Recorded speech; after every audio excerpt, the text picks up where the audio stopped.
What's up guys, it's Bye here with another Rise of Kingdoms video.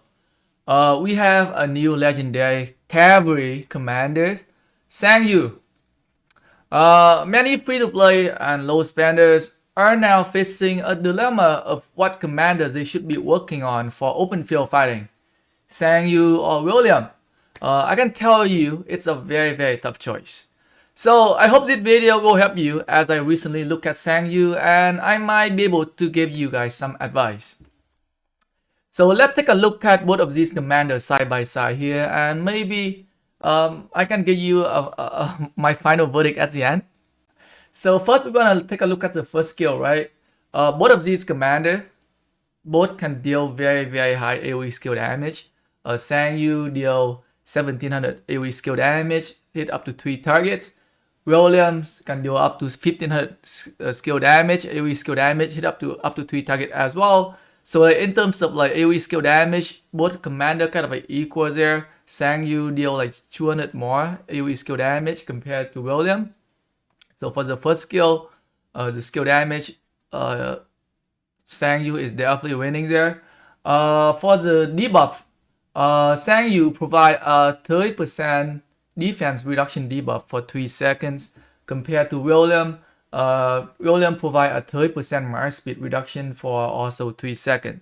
So defense reduction is more for fighting. It help a lot. It help for both like murder ball, swarming, and for march speed reduction, it's more like an utility skill. Utility debuff can help for chasing down the enemy. So like in terms of debuff,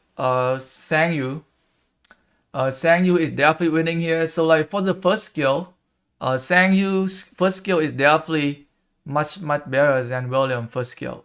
So let's put it out there. Let's look at the second skill here. For the second skill for Xiang at level 5, you can get up to like 40% cavalry attack bonus, 15% cavalry march speed bonus, and you have a chance to trigger anytime you got attacked, you can gain a 25% march speed bonus there. So for march speed bonus, you can kind of like even out here because William also have a cavalry march speed bonus 15% here, so we can cost it out for both of the commander. Cavalry attack bonus only 20% for the second skill here, and if William is outside of the Alliance territory, which is 50%, we can say 50% of the time, you are gonna fight outside of the Alliance territory, then you will gain that 10% damage bonus increase, which can help quite a lot with like more damage. So like in terms of like stat boost, the second skill, Xiang is definitely winning here as well. Double the amount of attack bonus here. Utility, like Xiang provide a little bit more utility here, the more ability to escape here for like escaping mechanic here because of the actual march speed bonus when you get hit. Unlike Genghis Khan, you got march speed reduction when you get hit. So like definitely a very good commander if you want to like run away, escape when you get swarmed. So like he had good escape mechanism here. But like Williams, less a little bit like 20% less on the attack stat boost, but more damage. So you have more DPS here. And I'll come back to this skill after the next skill, right? So like for the third skill, it's a stronghold attacking skill. So this skill doesn't help. So the third skill doesn't help Xiang on the open field. Comparing to William, third skill here. William third skill provides 20%, an actual 20% cavalry attack bonus as well. So if you add it up to the second skill and the third skill, you got a total of 40% attack bonus, which is gonna even out. It's gonna be even out. It's gonna even out on the attack bonus that Xiang provide on the second skill here. So in terms of stat boost so far, when you go to the third skill, William even it out, and William have that actual damage bonus, 10% damage bonus when he fight outside Alliance territory.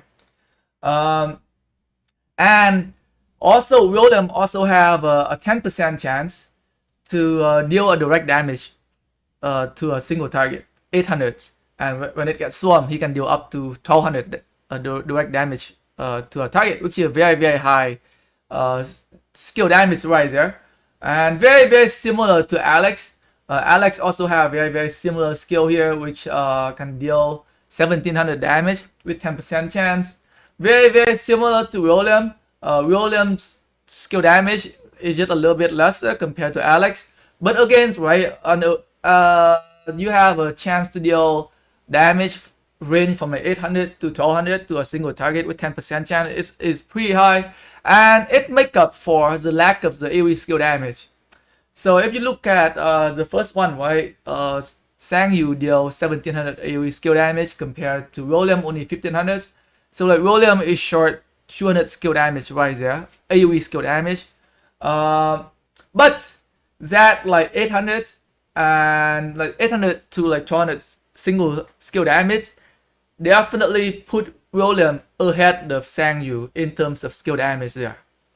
So that actual skill damage definitely help a lot there in fighting.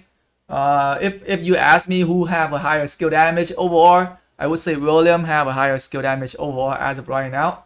1500 AoE skill damage plus let's say on average 1000 skill damage on a single target here, compared to Xiang Yu only 1700 AoE skill damage. So that is the third skill, right? Yep. So the third skill, we got it. Now let's go to the last skill here. So like for the last skill for Xiang Yu, right? So Xiang Yu have a rage reduction here for the active skill. So instead of you require 1000 rage to cast the active skill, now you need 950. Very similar to what Genghis Khan has, but Genghis Khan have a minus 100. Genghis Khan's second skill here, rage requirement reduction 100, which is double what Xiang Yu has, but like minus 50 rage requirement reduction is pretty good. It's not like amazing, but like good enough in my opinion. So he also have a 10% chance whenever, let me read it here. After using an active skill, okay, after using the active skill, troop led by this commander will gain a stack of KvK damage plus 5% damage and march speed minus 10% for 10 seconds. And you can keep gaining up to 6 stack. And with 6 stack, you can get up to 30% KvK damage bonus increase. And Zit Man, Zit Normal, and counter attack damage bonus. So, what this skill is? If you ask, there is another commander that I know that have very similar skill like this one, which is Leo. I actually used Leo before. So if you look at Leo's skill, Leo while on the map, each attack has a 25% chance to grant troop led by Zit commander 5%, 10% increased damage for 5 seconds, and Zit effect can stack up to 4 times. So like Leo can also have a stack of damage bonus, can stack up to 40% damage bonus there. So very similar if skill like Leo. And one thing I can tell you based on my personal experience with Leo, how well he can perform on the open field, I can tell you that this skill is not gonna work very well on the open field. It will work very well when it comes to a rallying structure because you can maintain that contact constantly. But when it comes to open field fighting, it's gonna be difficult. It's gonna be difficult to maintain that stack. A lot of time, like sometimes you fight, but a lot of time you don't fight for like more than 30-40 seconds per se. A lot of time you fight, you pull back, you fight, you pull back. So this skill is not like extremely good on the open field. Don't let the damage bonus increase fool you, because like from what I've used on my Leo, it's alright. So that is something for you to keep in mind. So that is just based on my own personal experience. But like when it comes to like, let's say if someone doing like a 1v1 testing for you guys, it might come with a different result. But it's different, right? Open field fighting is completely different with 1v1 testing. So that is something you need to keep in mind as well, because there is no such thing as you gotta keep fighting one single market on the open field for 2-3 minutes. And this skill is gonna work. This skill is gonna work a lot better when it comes to like 1v1 testing, when you let the 2 marches fighting for like 1 minute plus there. So that is something you need to keep in mind as well. For the fourth skill for William, when hit in bloodline, his target Zit commander troop gain 20% defense for 3 seconds. When hit in bloodline, hit 2 or more target or Zit commander troop and nearby ally troop gain a 20% increased defense and 50 rage per second for 3 seconds, which is a very good buff. Very good rage engine right there for every march you have. And so like both of these, okay, so both of the commanders, the 4 skill are based off on their active skill, right? So like William 4 skill got triggered based on whenever he casts his active skill Hidden Bloodline, and Xiang Yu 4 skill active whenever he casts his active skill Warlord of Courage here, it will get triggered and it will add a stack of cavalry damage. Even though this skill, in my opinion, it works a lot better on the open field. And if you look at the first one, right, Xiang Yu provide a defense debuff 30% debuff for 3 seconds. And if you look at here, William can also provide a defense buff, 20% defense buff for your ally plus rage regeneration for 3 seconds as well. And it kind of, I would say kind of even out, but I would definitely put William on top here in terms of like buffing. I would definitely say that buff is much better than the debuff that Xiang Yu can provide on the first skill here. And the rage engine is gonna be very nice, especially when you can manage to hit multiple targets. I would say that is a plus right there. And with the extra defense stat, will definitely help you last, like especially for cavalry unit, it will definitely help you last a little bit longer on the open field as well. Xiang Yu is a little squishy, as you can see, right? None of his stat has anything to do with defense. Very low defense cavalry commander. Let's look at the expertise skill here. Expertise skill for Xiang Yu, troop led by Zit commander deal an extra 10% skill damage, which is pretty nice. But like when you compare to some other commander with very high skill damage bonus like Sun Tzu himself, even for like an epic commander, even Sun Tzu have a 20% skill damage increase right here, right, for his 4 skill. And when you compare to like an legendary commander like YSG have a skill damage increase 50%. So when you compare it with other commander's skill, I would say his expertise is alright. Like the 10% skill damage increase is alright. And whenever Chuk gain a rage buff for more than 1 turn, their skill damage will increase an extra 10% for 3 seconds. So potentially you could get up to 20% skill damage. And some of you guys might wondering what does it mean by whenever you have a gain a rage buff for more than 1 turn. So when you see some of let's say when you get a rage buff from Joan of Arc, right, it's often lasts for 3 seconds. So let's say for turn 5 you get 50 rage, turn 6 you get another 50 rage. So that is when, turn 6 is when Xiang Yu 10% extra skill damage gonna kick in. And this has a lot to do with timing, right? It has a lot to do with timing, and I definitely would say you can definitely live without the expertise for Xiang Yu here.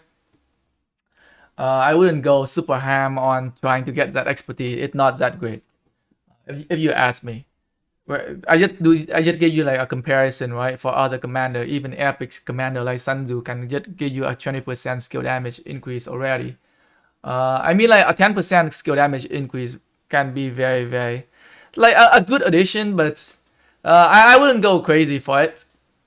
So for William, hit expertise, you get an extra 10% more attack. So now it put him with the extra stat boost ahead of Xiang Yu. Right there. So now you have an extra 10% attack compared to Xiang Yu right there. and he can also deal even more skill damage now. 10% chance to deal 1,000 damage, and when surrounded you can deal up to an actual 500 damage, so 1,000 to 1,500 damage right there. So that can bring his skill damage up to very, very high. But it's not that crazy either, like a 10% actual stat boost and a chance, a 10% actual attack stat boost and about 200 more skill damage, which is okay. It's like it's like an average for a lot of like expertise skill, I would say.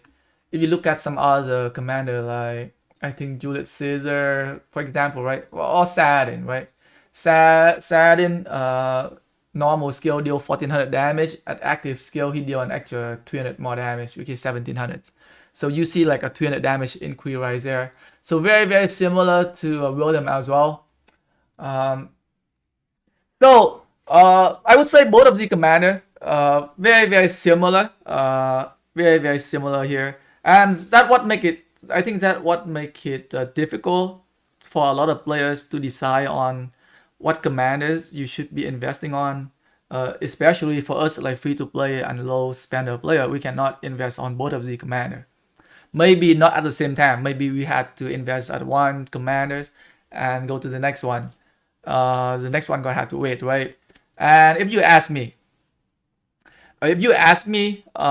which commander should you be investing on for open field, right? So this is for open field. I would definitely say William is definitely still better. If you imagine at like a 5-5-1-1 William, like both, okay, first of all, both of the commander can perform very well at 5-5-1-1.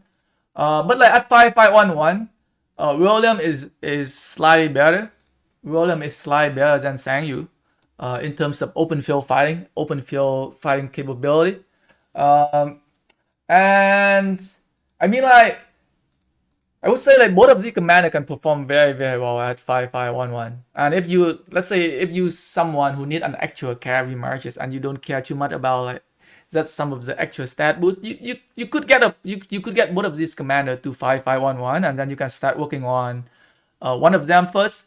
For example, right, I would definitely working on William first, and he'll be able to provide more benefit on the open field, especially if you someone who looking to run multiple marches. And I would say the only time you would consider, I would consider maxing like working on Xiang Yu first, is that if I cannot bring out more than 3 or 4 marches when it comes to open field fighting. Xiang Yu is more like Xiang Yu, I would say, can perform very well in terms of like if you run 1 or 2 marches. Very, very fast. Very, very nice escape mechanism right there. And that is, if that's something you want to do, then I think that might be better for you guys. But like overall, in terms of like fighting capability on the open field, William is still better, in my opinion. Like based on my personal experience, based on some of the skills that I've seen these commander, as I said, right, the 4th skill from Xiang Yu is very, very similar with Leo. The 3rd skill from William is very, very similar with Alex, which are some of the commanders that I have personal experience with. I personally never use the commanders, just putting it out there. But like, if you guys have a look at some of my commander tier list, right, I made the tier list for some of the carry commander as well, and I will put them in a pre-right order. Like, I think one of the commander pairings that I put at the top was Saladin and William. If you guys know, like you can see that a lot of people are using them. And I make my suggestions based on my experience on the open field, what I know. And just putting it out there for you guys to know, it's not something that I do my 1v1 testing on, or that if they're not someone that I actually use. But like, this is my own advice for you guys based on my experience, so keep that in mind. If you guys find it helpful, then good for you guys. And you guys can work on the command that I suggest for you, and maybe it's gonna work for the best. Thanks for watching, guys.